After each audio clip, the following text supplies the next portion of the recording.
I justament vam fer un vídeo sobre això que l'hem de publicar. Un dels nou parlants, que és de Noruega, clar, és com... Tu el veus purament nòrdic, el veus i dius, no és català, però vam fer un vídeo que estem jugant a la platja i se m'escapa la pilota i li demano en anglès i ell em diu, per què no em parles en català? Hola a tothom, això és Habla con Daria, un podcast de converses en profunditat sobre Barcelona. I jo sóc la Dària.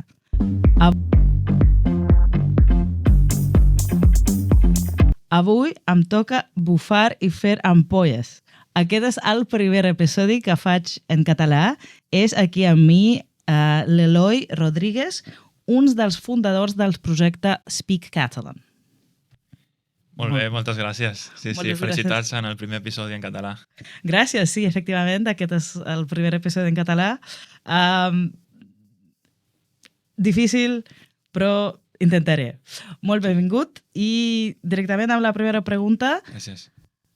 El projecte Speak Catalan, explica una mica com es neix. Doncs tot comença quan jo i l'Arnau ens vam conèixer a la universitat. Vam estudiar màrqueting els dos i vam decidir el tercer any viure l'experiència de passar un any a fora. Jo vaig anar a Anglaterra i l'Arnau va anar a França. Llavors vam viure aquesta experiència d'anar a un país com a estrangers on no coneixien a ningú i fer vida des de zero amb un idioma estranger i adaptar-nos des del dia 1. I també vam fer amics d'allà, del país on érem i també de tota la resta del món. Llavors, quan vam tornar a Barcelona, ens vam trobar doncs, que també teníem altres estrangers que havien vingut a estudiar a classe a Barcelona, al quart any, i ens vam obrir molt com a voler integrar-los, a ajudar a que coneguin la ciutat i que vinguin amb nosaltres. I també ja doncs, teníem aquests amics de fora, havíem estat algunes trobades també d'Erasmus a Barcelona perquè encara teníem ganes de seguir amb aquesta experiència i vèiem que Barcelona cada vegada era més internacional, que hi havia gent de tot el món i vam trobar que moltes d'aquestes persones no xocaven amb ningú català com nosaltres i ens deien sou els únics catalans que ens estan parlant o que hem conegut i realment quan vaig a la universitat o vaig a treballar a la feina doncs no tenim una estona o una persona amb qui practicar català o que ens ensenyi. I clar, vam estar uns anys després de la universitat treballant i sempre hem sigut molt curiosos, ell i jo hem anat pensant en idees de negoci i a diferents observacions de, mira, què podríem començar, què podria ser, què podríem fer junts. Vam començar una marca de roba fa molts anys, però ho vam deixar allà. I llavors ens vam donar en compte amb aquest punt en comú que teníem, que era, els dos tenim un cercle internacional molt gran i els dos som molt catalans. De família tota la vida ens hem preocupat molt pel català i venim de famílies catalanistes i vam pensar, doncs, què passa si posem les dues coses en comú i creem un espai a Barcelona on aquests estrangers puguin venir a parlar català i a connectar amb locals, que també és una de les principals raons per les que vam crear això, per connectar, fer de pont entre la Catalunya local i els estrangers. Doncs això, unes trobades a Barcelona, que és potser la ciutat de tot Catalunya on cada vegada s'hi parla menys i que puguis anar a un bar de Gràcia, un bar de Poble Nou i hi hagin moltes taules fent grups, parlant català i connectant amb la cultura. És molt curiós que dius això de la idea és el pont entre la Catalunya local i estrangers perquè jo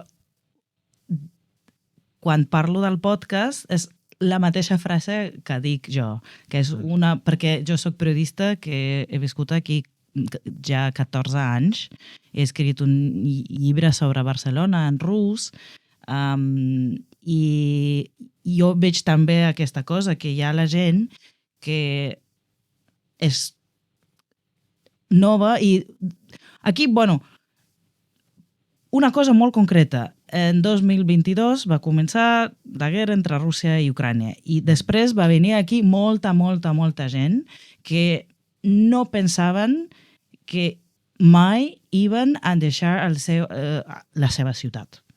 I venen parlant el rus i potser l'anglès. i estan aquí i no entenen quina llengua han d'aprendre. El castellà, el català... Ja, Sí, jo també tinc un amic que no parlava ni anglès i ell estava com, i ara què faig?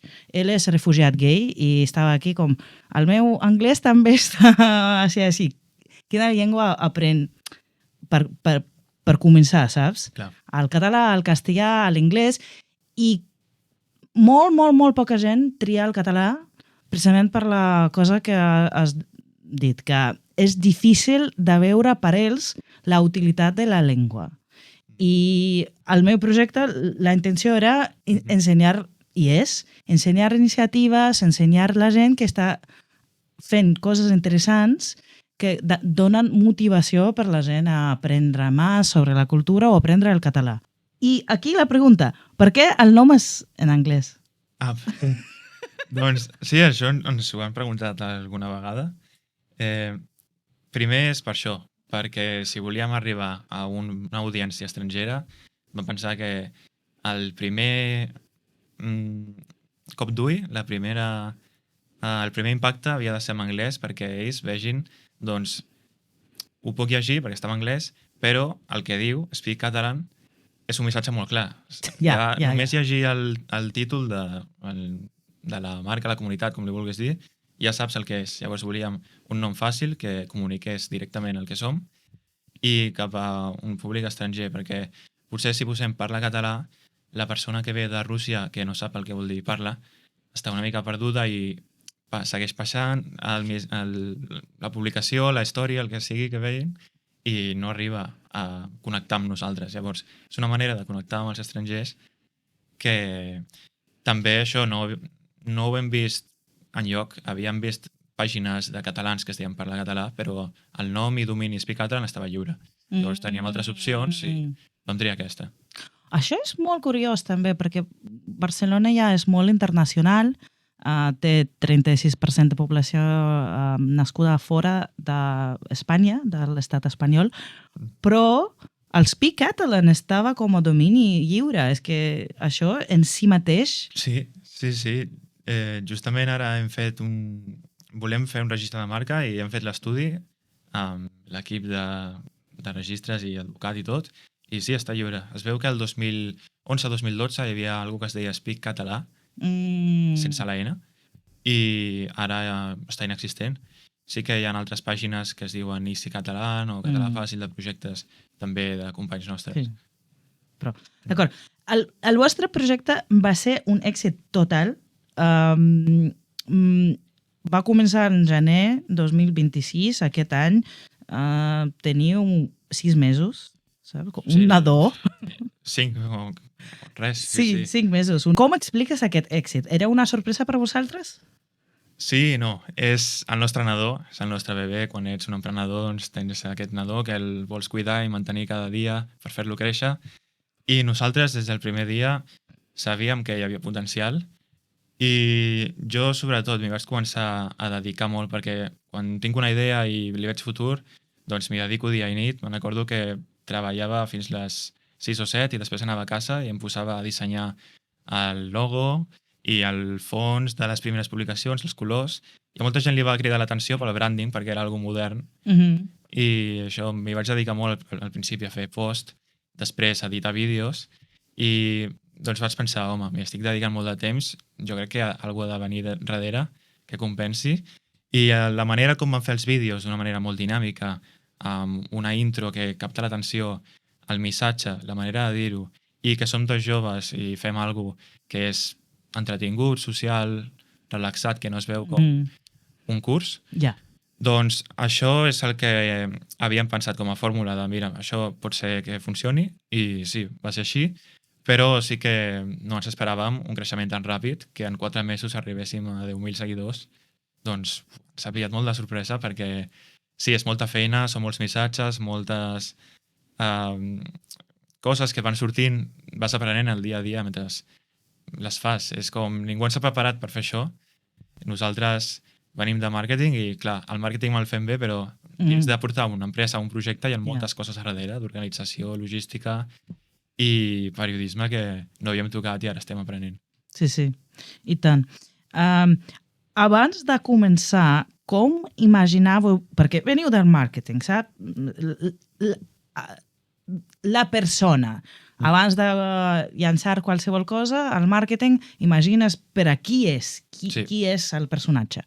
En aquest cas, abans de començar, com imaginàveu la persona que hi va venir als esdeveniments de Speak Catalan? Edat, demogràfica, com era en la vostra cabeza aquest noi o noia? Sí, jo sempre dic que abans de començar un projecte has de tenir clara una persona i jo m'he fixat en les persones que tenia al voltant a la meva feina. Treballava en una empresa americana molt gran amb oficines a Poble Nou i era l'únic català del meu equip de màrqueting.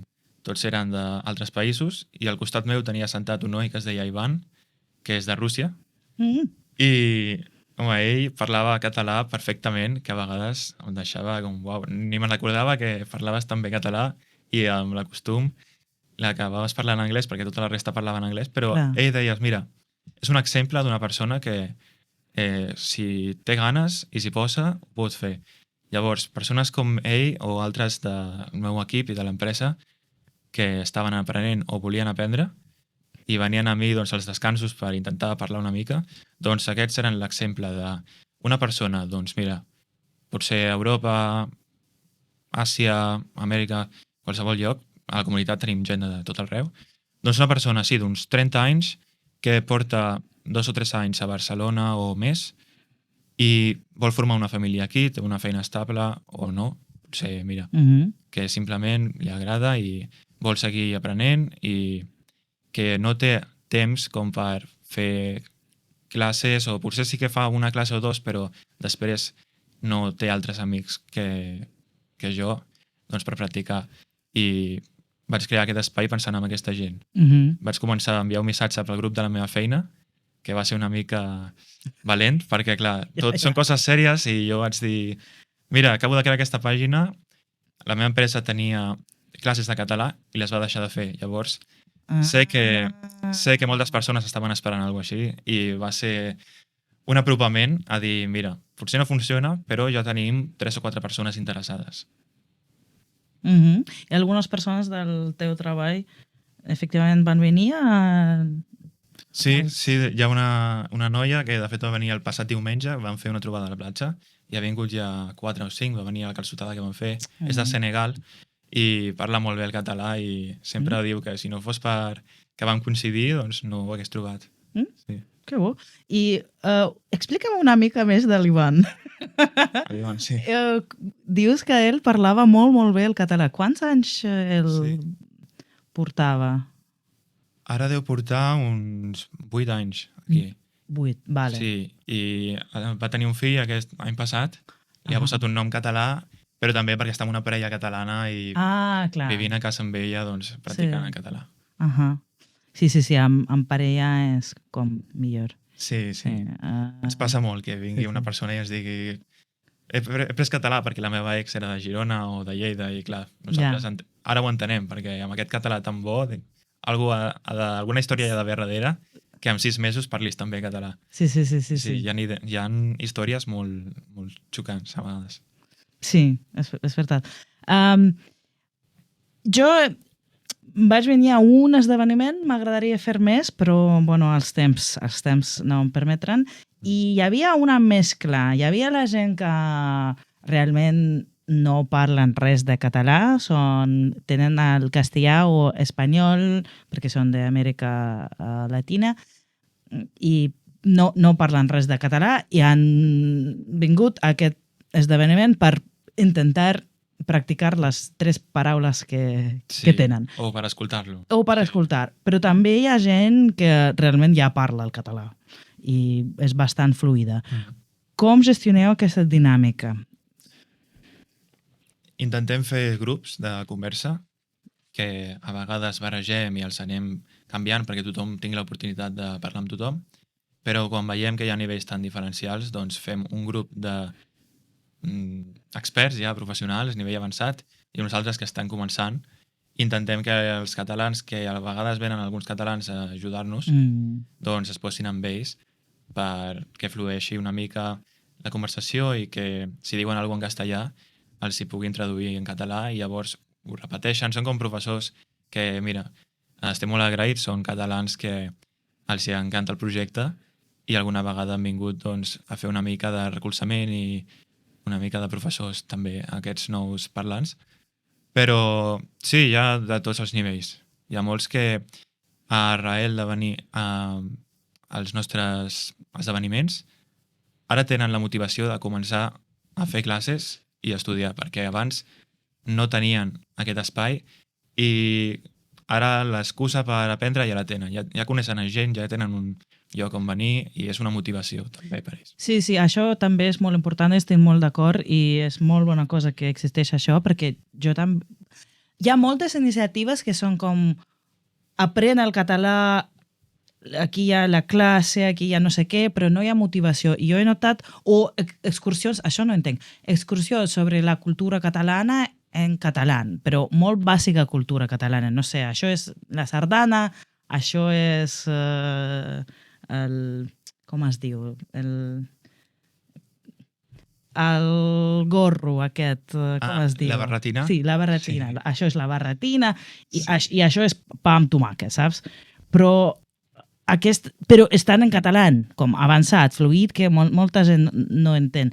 I jo he fet, ja no faig això, però vaig fer com una sèrie de caminates per Barcelona en rus, en 2022-2023 estava fent això per la gent que acaba d'arribar.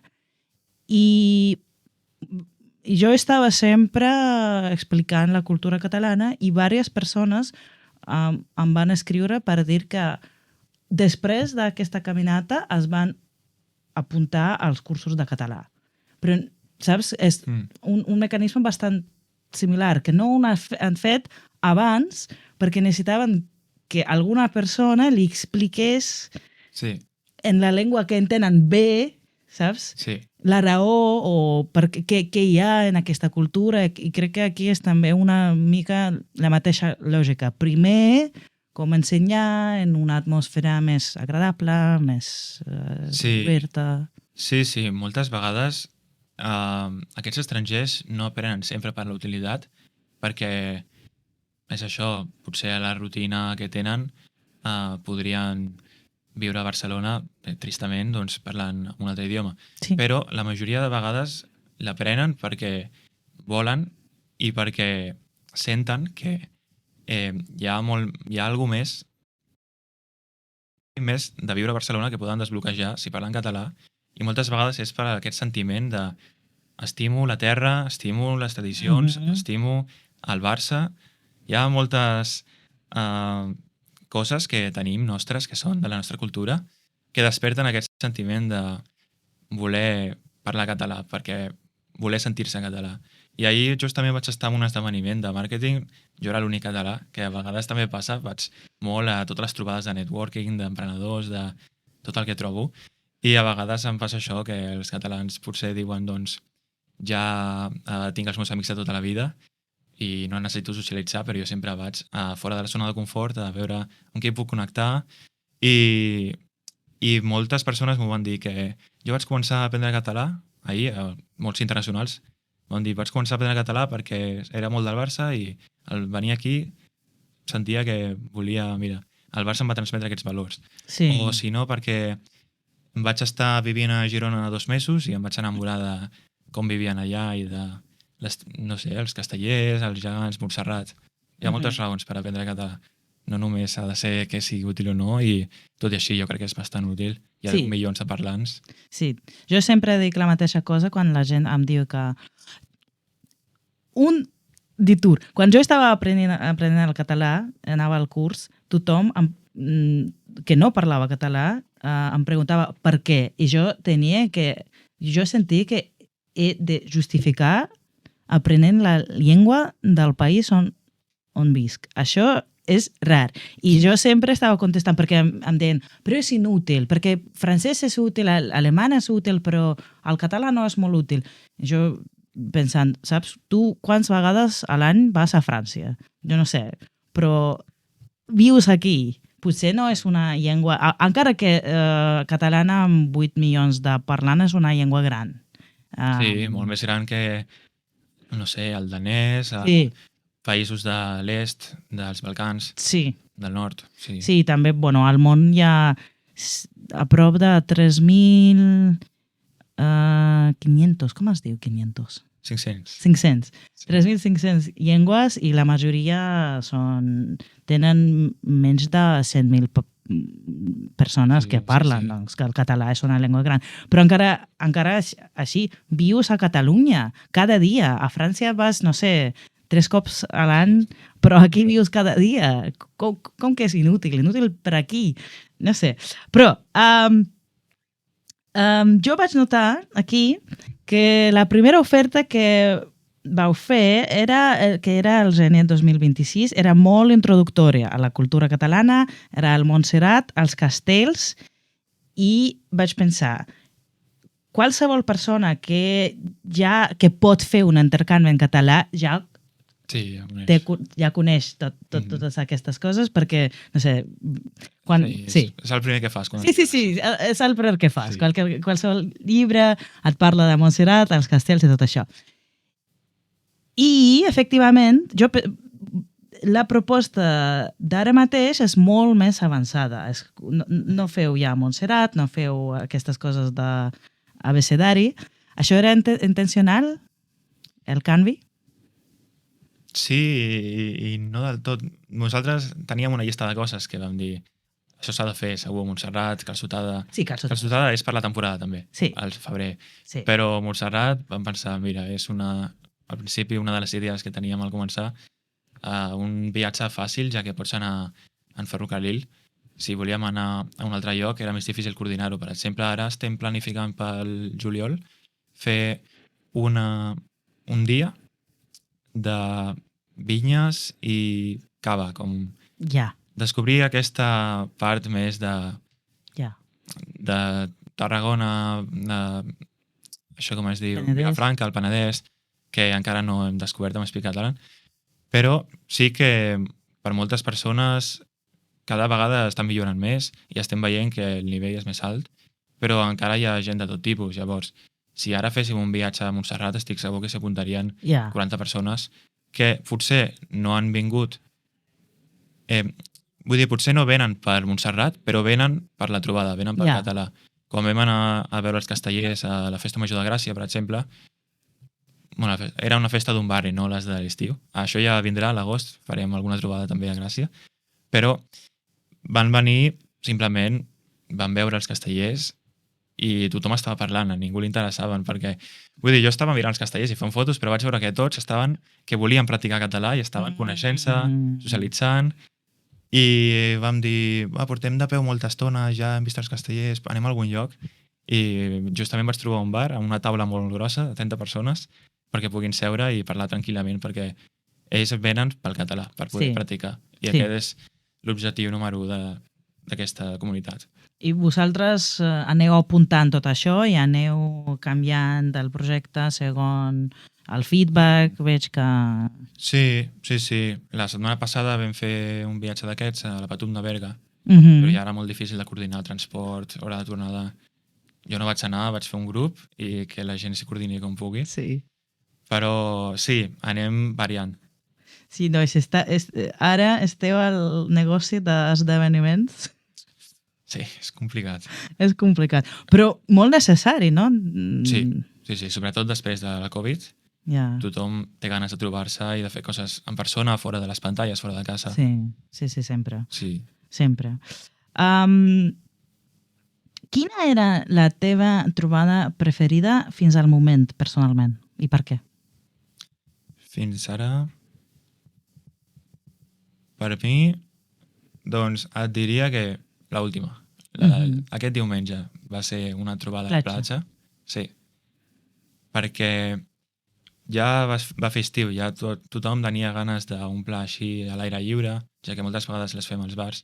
Doncs un pla a l'aire lliure on tothom anava arribant a poc, veies que cada vegada necessitàvem un cercle més gran i ens anaven obrint. I vam ser unes 50 persones aproximadament. Vam compartir això, vam fer com una mica de ronda d'introduccions i després vam dir sorpresa i vam treure gelats que havíem portat amb una marca de Barcelona amb la que vam col·laborar i vam portar gelat per a tothom, moltes culleretes i tothom va anar passant-se el gelat mentre parlava en català i clar, amb la calor que feia doncs vam veure que tothom ho va agrair i després vam jugar a voleibol, vam veure la posta de sol, tot plegat va ser molt bonic. Sí, sona molt bonic, sí. Quantes persones s'apunten per esdeveniment ara? Ara, normalment, unes 60 persones. 60, és molt. O més, sí. Hi ha vegades que hem de posar límit perquè el bar té la capacitat que té.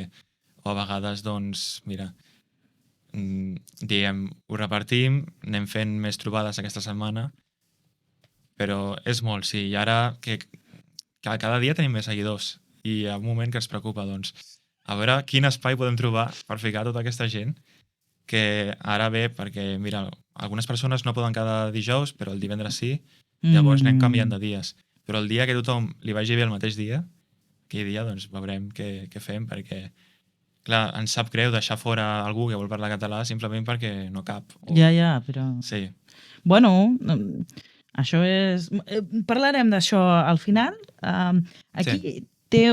Abans de passar al futur, té com, crec que una o dues preguntes més. Una de les coses que passa molt a Barcelona, a mi personalment, és quan intento parlar el català, en el moment que faig un error o faig servir una paraula del castellà, la persona amb qui parlo canvia de llengua al castellà o pitjor a l'anglès. Això em passa perquè jo parlo anglès, però no sóc anglesa i també assumir que la persona a Barcelona té més probabilitat de parlar l'anglès que el català no em sembla una lògica, saps? No. Sí. Primer què fas tu quan alguna persona et parla en català, però notes que no és un català perfecte? Què fas tu? Sí. Jo segueixo en català. Sempre un dels missatges que volem compartir amb la comunitat és que s'ha de mantenir el català. I moltes vegades som els propis catalans els hi canviem i, clar, l'altra persona pensa, si és català, per què no em parla català? Jo vull que ell em parli català per aprendre. I justament vam fer un vídeo sobre això que l'hem de publicar amb un dels nou parlants, que és de Noruega. Clar, és com... Tu el veus purament nòrdic, el veus i dius, no és català, però vam fer un vídeo que estem jugant a la platja i se m'escapa la pilota i li demano en anglès i ell em diu, per què no em parles en català? I és per això, perquè la gent vegi que és una situació real que passa cada dia, que es posin a la seva pell. I jo, quan parlo amb algú que està en aquestes condicions, doncs intento animar-lo. Si necessita ajuda o no li surt una paraula, doncs corregir-lo o animar-li a que segueixi, que ho intenti. Però sí, ara mateix, si me passés, doncs li convidaria que vingués a les nostres trobades. Bueno, jo també aquí diria que si una persona té dificultat per parlar, no significa que té dificultat per entendre. Així que, encara que tarda un temps per trobar paraules, com faig jo ara mateix, jo entenc perfectament, jo entenc al 100%, perquè el meu nivell d'entendre és més alt que el meu nivell de parlar, precisament perquè no parlo molt el català, però entenc bastant. Doncs no cal canviar, perquè al final, com si el català parla el català i jo parlo el que em surt, és una de les persones està parlant la seva llengua nadiu. Si el català canvia a l'anglès i jo parlo anglès, acabem una russa i un català parlant anglès a Barcelona. Ja, no té gaire sentit, no? No té gaire sentit. A mi em sorprèn molt això. Bueno, entenc, però em sorprèn. Imagino que el català vol apropar-se al rus per fer-li més fàcil, però com no parla rus, parla anglès, perquè es pensa que és com Sí, entremig potser, però no... però no, realment. No, perquè és una llengua com el sí. català, perquè per tu no és la teva primera llengua. No, És com el és, català. no és la meva. I Clar. és com, saps? Bueno, i Males costums. sí, i al final que no som a Inglaterra ni som a Texas. No. Som som a Barcelona, no cal que apropies perquè ja Sí. ja és que... Sí. Bueno, mirada al futur, ara sí.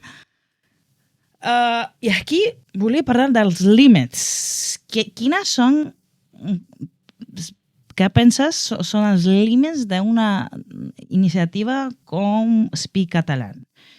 Límits vol dir límits de, per exemple, el creixement, perquè ara sou als 10.000 seguidors i ja no... Hi ha creixement, però no és tan ràpid com era al gener. I també els límits que vas parlar, els límits d'administració, perquè amb 60-70 persones per esdeveniment ja és difícil, no? Sí, són dues coses una mica contràries, perquè una, pel creixement, pensàvem això, que arribaria a un punt que ja no creixeríem més, però aquest vídeo que hem publicat ahir ens està fent 500 seguidors en un dia. Des que la vam publicar, un dia i mig. Wow. I clar, hem dit, pues encara sí que queda gent que està interessada i que veurem, algun dia s'acabarà o anirà més lent, però de moment estem veient que hi ha més persones dels que imaginàvem que sí, que volen practicar-la, la llengua, i també els propis catalans que ens segueixen, però potser no venen a les trobades o simplement perquè els agrada el que fem i volen donar-hi suport. Però això, si seguim creixent i creixent, està l'altre límit de què fem per gestionar tot això, dos nois joves, sense cap ajuda de cap organització. De moment hem fet tot nosaltres de manera altruista per la nostra feina, de la nostra exigència d'estar una vegada a la setmana en un lloc parlant en un bar nou cada setmana o en algun lloc, doncs per poder trobar les millors condicions, per que ens cedeixin l'espai. I doncs jo penso que la clau està en mantenir una mica... Hem intentat mantenir la mentalitat que teníem des del primer dia, però pensant una mica més en gran i això, tenim ja molts catalans que ens estan escrivint que no els podem contestar tot, perquè això sí, podem estar en persona, però una vegada estem pendents d'una cosa no podem estar mirant el mòbil i també la resta de 24 hores tenim altres coses, feines i altres projectes. Llavors, no podem contestar tots els missatges, per exemple, això ja sempre han dit, alguns sí, però a l'hora de trobades, doncs sí, per sort, alguns catalans ens ajuden a coordinar i a conversar. Però no volem, això sí, no volem que acabi sent una trobada on hi hagi 100 catalans i 2 internacionals, perquè si no l'objectiu del projecte desapareix una mica. Però com és ara aquesta relació? Com és ara catalans i internacionals en una trobada? No, ara segueix sent majoritàriament internacionals i crec que també ho estem intentant mantenir així. No estem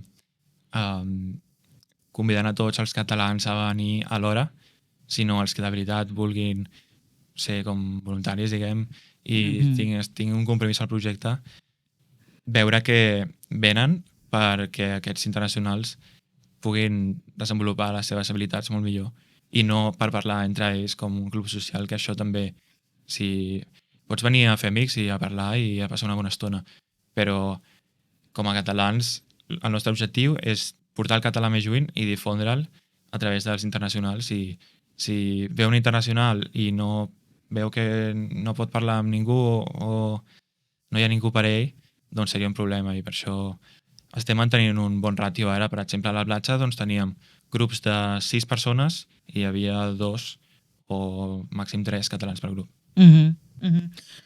Bueno, és important tenir la gent que parla català realment, Sí. perquè si es troben en una taula aquestes persones que han vingut per escoltar, que no tenen el nivell avançat, què fan? Clar. Acaben parlant el castellà? O No, són molt l'anglès? importants que siguin facin de guies, com de mediadors, no? Com de, Sí.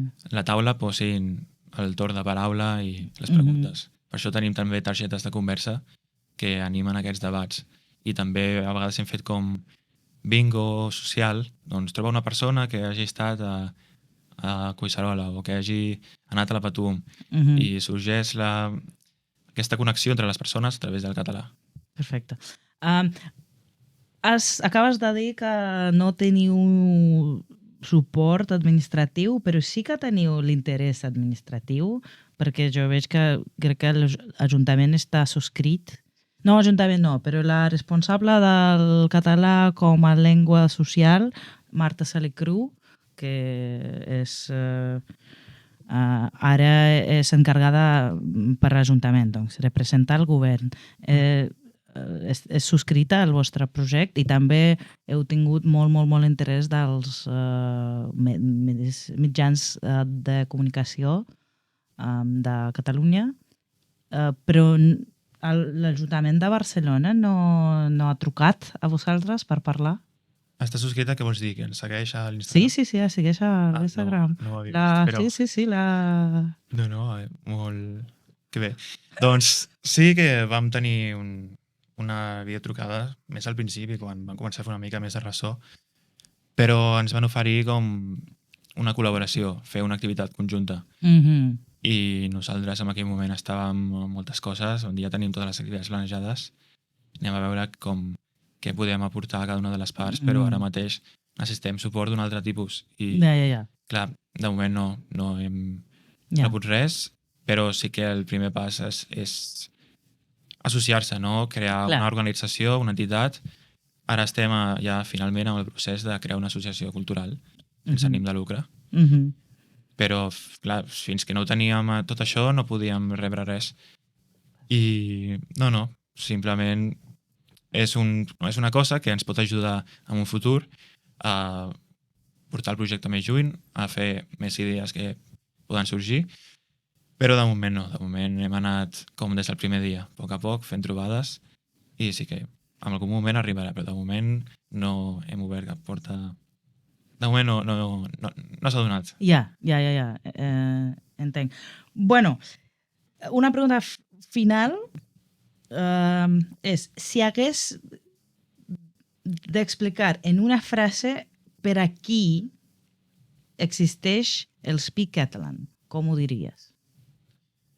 Amb una frase diria que Speak Catalan és una comunitat per als estrangers que volen ser futurs catalans, que volen sentir-se com a casa i connectar amb la cultura, amb els locals, les tradicions i sobretot amb el català com a eina per viure i socialitzar a Barcelona i a la resta de Catalunya. Perfecte. Moltes gràcies, Eloi. Jo amb aquest episodi tanco la temporada 2 d'Habla con Daria. El projecte tornarà a la tardor amb molt de canvis. Ara només us avançaré que hi ha forces de canvi molt poderoses a Barcelona i el meu podcast també canvia. Us recordo que podeu subscriure al butlletí de Habla con Daria a Substack, seguir-me a Instagram, es diu La Gravelova, o donar suport al podcast a Patreon. Ara sí, tanco l'episodi d'Iniciatives de Barcelona Speak Catalan, en què hem acompanyat un dels seus fundadors, l'Eloi Rodríguez. Una altra vegada, moltes gràcies. Gràcies a tu.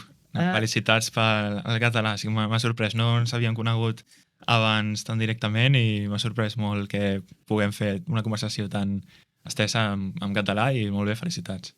Moltes gràcies, Bueno, jo tampoc estava segura, però, bueno, ho hem fet. Com t'he dit, entenc tot. És que els problemes que de vegades tinc per pensar no són perquè l'entenc al 100%. Així que no, ja Sí. no has de simplificar, no has de fer aquestes coses. És pràctica tot. Sí, és pràctica tot i jo espero fer més podcasts en català al futur també i segur que cada vegada sortirà millor. Segur que sí. Jo sóc la Dària i això ha sigut el podcast Habla con Dària. Fins a la propera.